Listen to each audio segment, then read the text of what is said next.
Greetings viewers, Eric the Car Guy here, and I am also known as ETCG1 because I have two YouTube channels. Not really sure why, but here on ETCG1 we start things off with, hey, if it's your birthday, awesome, because it's my birthday too today, November 30th, 2020. We made it. We're here for another birthday, another lap around the sun. So I thought I'd just take a moment and, well, first of all, I want to share with you a bit of my digital cake. Well, this was a real cake for me from last year. My wife makes me this chocolate cake every year for my birthday. It's my favorite, and I'm glad she only makes it once a year.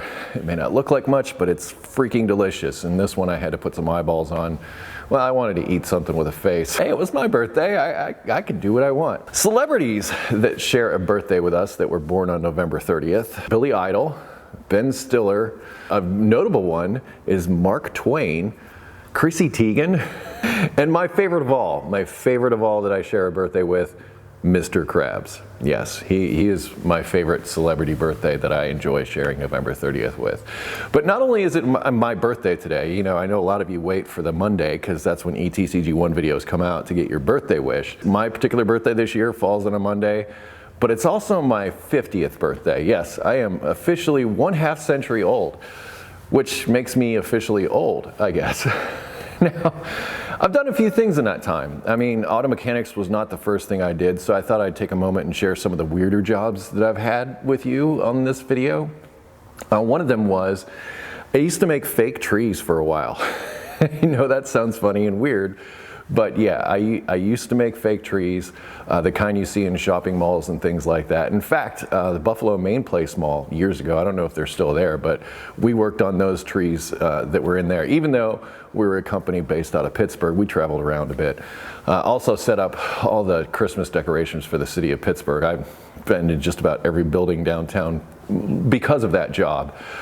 But yeah, you kind of learn to hate Christmas. I hate to be that way, but if you work in the Christmas industry, it is like 3 months of just work on top of work. It was 12, 16-hour days getting everything set up. And then after Christmas, we had to go back and take everything down. And then store it in the warehouse for later use. That was kind of crazy. I also, for a little bit before I became Eric the Car Guy, I used to videotape dog shows. I used to be a videographer before I started doing this, and I used to do some freelance work, and I ended up freelancing doing some dog show work. I didn't mind it so much, except for the fact that I had to do commentary, and I know nothing about dogs or dog breeds or any of that kind of thing, so it was rather difficult. Plus, I felt uncomfortable talking on camera. I've actually always felt more comfortable behind a camera than in front of it. But the way things worked out, here I am, and I'm not going to complain because, well, look around you, got it pretty good. So thank you for that, viewers. I worked at a place one year where I set up these little Halloween dioramas with pumpkin heads. Like, I'd paint faces on the pumpkins and, you know, put them on bodies and little things where people would walk around through, it was a place called Riley's Farm and just outside of Pittsburgh. I worked there for a little bit. That was kind of fun. I did enjoy that. I sold framed artwork door to door for a bit. I used to load up my car in the mornings at this one location. We'd have a little pep talk, and they'd send us out pretty much wherever we wanted to go in the city, and we'd have to walk door to door and be like, hey, we just finished up some work next door, and we had a few of these pieces left over that my boss doesn't want to take back with us, so if you guys want them, we're going to offer them to you. And I'd be laying out these like Ansel Adams photographs and Picassos and stuff like that, and selling framed artwork. And my best day was actually when I went to the Pittsburgh Cemetery. I went into the administrative offices there. I sold a bunch of them to those people. That was fun. So I've done some stuff in this time. I don't feel like my time was wasted. I mean, it's pretty eclectic life I've lived, I feel, up to this point. And well, like I said, technically I'm old now, and technically also I have more days behind me than I do ahead of me. But you know, I don't know, I worked pretty hard for the better part of my early life, up through my 40s. And then I started hitting my late 40s, and I'll be honest, you know, after all that hard work, in fact, at one of my jobs where I worked as a mechanic, I had sort of a nickname, Sled Dog.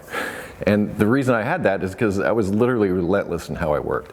I showed up early, sometimes stay late, sometimes work through lunch, and just keep jamming and just keep moving. And that's what I was about for the better part of my life, is, as I've said in another video, working like I had a gun to my head. And I'll be honest, it did pay off. Like, I wouldn't have Eric the Car Guy now if I hadn't worked my butt off to get it.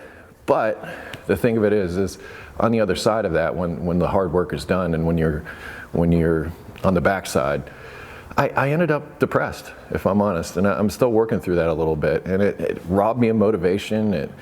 It was hard, to go from all that work to finally getting to where I set out to be. And that's something I don't think a lot of people get a chance to realize.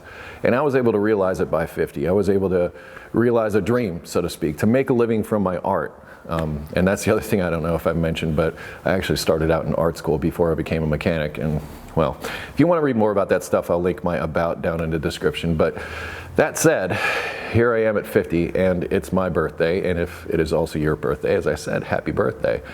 I thought I'd take a moment to reflect on that stuff. And as far as advice, if I've learned anything in this half century, a couple of things I can offer. It feels much better to help somebody than it does to hurt them. Drink lots of water, like copious amounts of water, as much water as you can possibly drink. Exercise, that's good for your health and helps with that depression thing that I mentioned. Don't sweat the little things.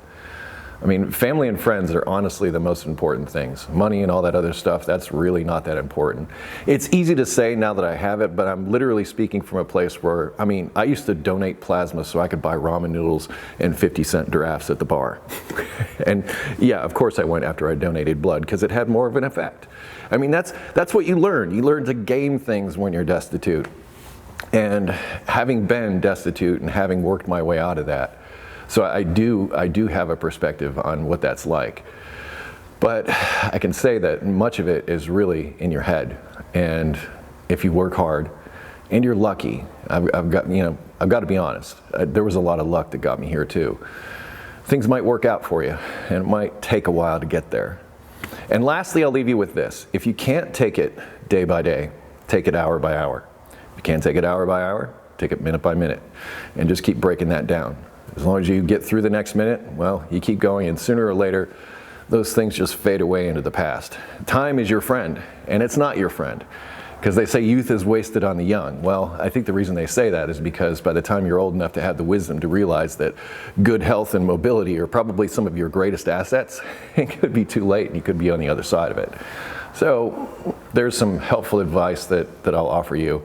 I hope it resonates. And if you have some advice, leave it down in the comments. Speaking of, I'm taking today off. I'm going to make this video live and pretty much put away my phone and all that stuff. So I'll be MIA today. Sorry about that, but I just want to let you know.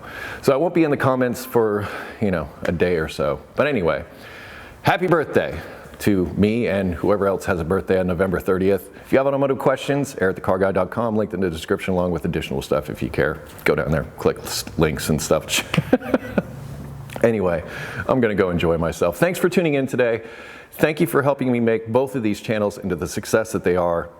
I'm very proud of that, very grateful to you. So thank you, all of you, for being as awesome as you are. Be safe, have fun, stay dirty. I will see you next time. Bye-bye.